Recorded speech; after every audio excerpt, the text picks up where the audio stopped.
taught her, new world order, a normal life is boring. Chemtrails are largely dismissed in the scientific community as condensation trails, which form when engine exhaust meets extremely cold air. This depends on the condition of the environment. Viruses of this type like cool air and dryish conditions. So if these are the conditions, like in many office buildings, for example, this could be good conditions. If, on the other hand, we go outside where there is hot and in addition UV radiation, well, within a very short period of time they will be deactivated. Well, very much so, but this is not the only aspect. Since UV radiation, it is the very fast dilution. Outdoors, which is a large reservoir, dilution is very fast. So therefore, the airborne transmission outdoors has very little chances to occur. Of course, there is still that contact. If you are standing next to somebody for a long time and this person sneezes at you or something like this, that's the close contact. But otherwise, in airborne transmission, it's much less likely to occur outdoors.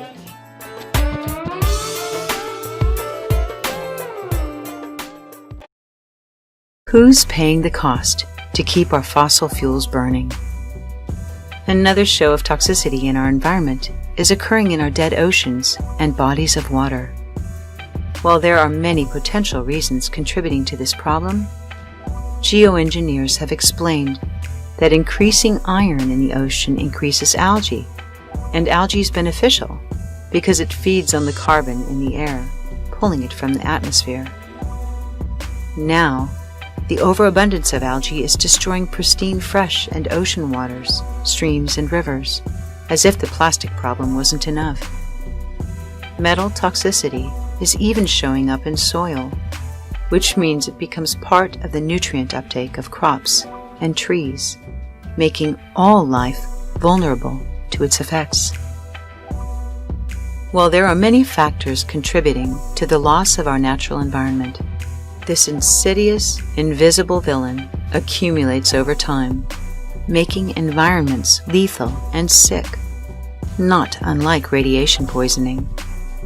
And this is only one of many radical consequences of SAI geoengineering.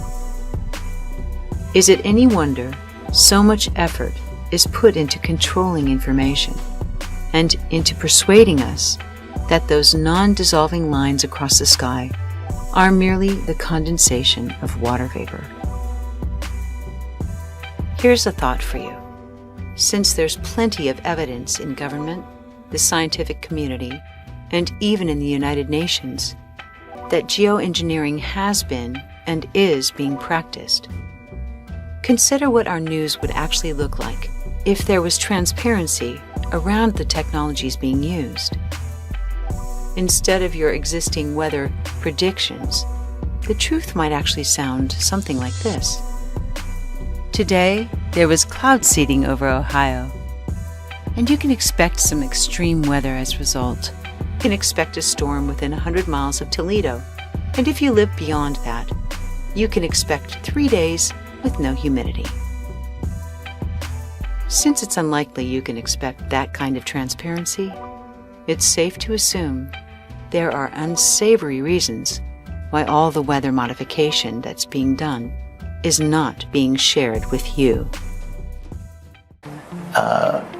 In airborne or aerosol transmission, just the act of breathing out could transmit the virus. So airborne or aerosol can infect people both short and long distances, whereas the droplet transmission is only short distances. So truly, the bottom line is that only with numerous published studies will we be able to truly determine whether this NCOV is truly just droplet or airborne transmission.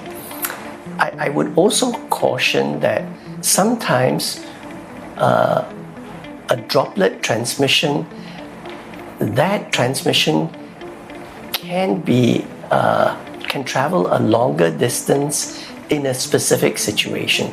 For example, if there's a gust of wind, and so there are some environmental factors that may make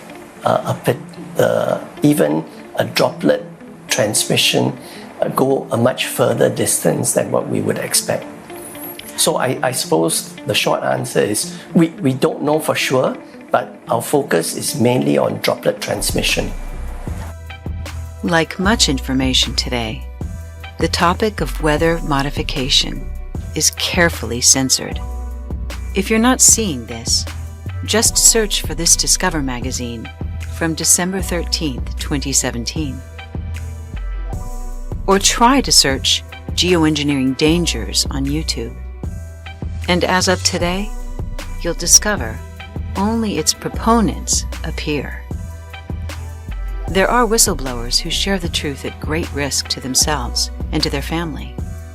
Among them, this young military pilot who was horrified when she discovered the harm her covert missions were causing the public. She now feels it's her civic duty to reveal what is actually happening above us in our skies. The change in public narrative has been so subtle, it's easily missed. A few years ago, the definition of the greenhouse effect included how humans contribute to increased carbon in our atmosphere. Now, this definition has changed. According to Google, polluting our planet isn't the source of the greenhouse effect. The problem is created by too much sunshine. The trapping of the sun's warmth in a planet's lower atmosphere, due to the greater transparency of the atmosphere to visible radiation from the sun, than to infrared radiation emitted from the planet's surface. The bottom line is that the choice to geoengineer and manipulate our perception was chosen over doing the right thing, which is evolving to clean energy systems. Politicians wave off concerns, so we keep buying those fossil fuels from their corporate donors. And of course, scientists keep saying that cloud cover solutions are being researched. Just don't look up. Like David Icke says, the most insidious lie is the one that exists in plain sight. Dane Wigington says, how big does the climate engineering elephant in the room need to be before it can no longer be hidden in plain sight? All right, but what about fecal matter? Can this be a form of transmission for coronavirus? Because after all, we've seen the two different people living on different levels in Hong Kong being confirmed for that. And there is the fear that it's being transmitted via the pipes there. Well, I would say transmission through through the fecal route would be a very low likelihood. I mean, of course, there are situations in which it can occur, but this COV has actually been detected in the feces, as you had mentioned. It's also been detected in urine and also in saliva. So if there is a hygiene or a personal hygiene issue, then certainly transmission can occur. But I would emphasize that the vast majority would be by droplet transmission. Okay, so then the question is, once this mode is actually determined, how it's being transmitted, how do you think it will actually change the way governments come up with a defensive approach?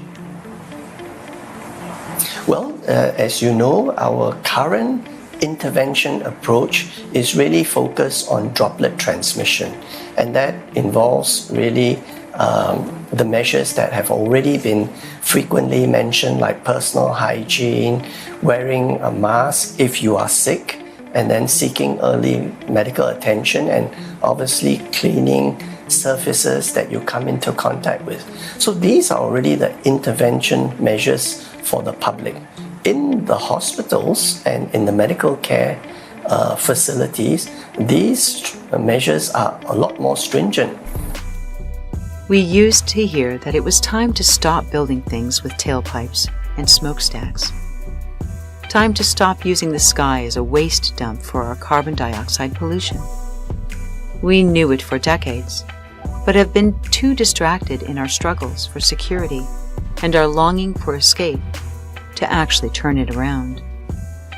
Apparently, that intention was thwarted to preserve the status quo and keep the powers that be.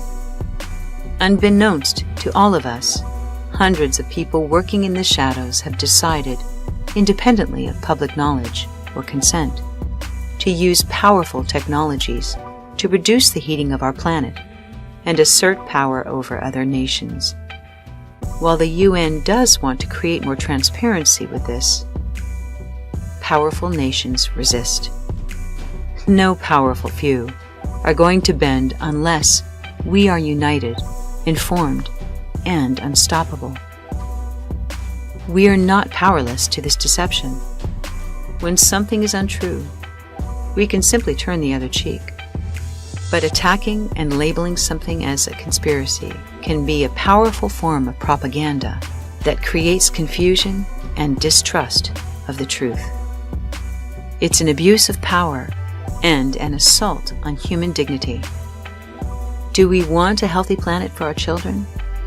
If so, we must practice listening and understanding, not just attacking. To really put this matter in perspective, think about when you first learned that burning fossil fuels, coal and oil, emits in excess of carbon, which builds up over time in the Earth's atmosphere like a greenhouse. No matter what age you are, you were likely taught how critical it is for humanity to change our power source to something clean and renewable before the escalating heat endangered our Earth's ecosystems. Well, here's how successful that's been. Sadly, despite decades of goodwill and effort, oil and coal industries are more powerful than they've ever been. Consider, the population is over 7.5 billion people worldwide, and almost every human being depends on them in some way. Climate warming and SAI jet trails are not the hoax. Maybe the only real hoax is government's supposed efforts over the last 100 years to convert to clean energy and detach from the powerful companies that fill their pockets. SAI happening above us is being labeled a conspiracy to cast doubt over what your senses are showing you. All the while, world powers dominate other countries, made vulnerable by extreme weather, and the polluting energy and military industries remain in solid control. Somehow, the most rational, intelligent, life-giving solution, renewable energy, got trumped by other strategies. And weather modification allows powerful companies and the military to preserve their financial and physical power and to work covertly. Geoengineering does work, temporarily, but it comes at a dangerously high cost.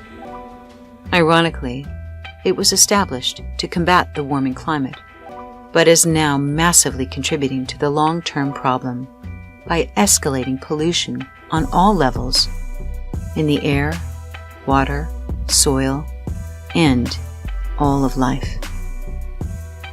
There's a reason why colonizing Mars has gained so much attention. Gaia and our children need us to wake up from complacency. It's way past time to convert to clean energy sources. If in this moment we were capable of continuing on our path without contributing carbon to the atmosphere, our planet might have a chance. Remember, never does nature say one thing and wisdom another.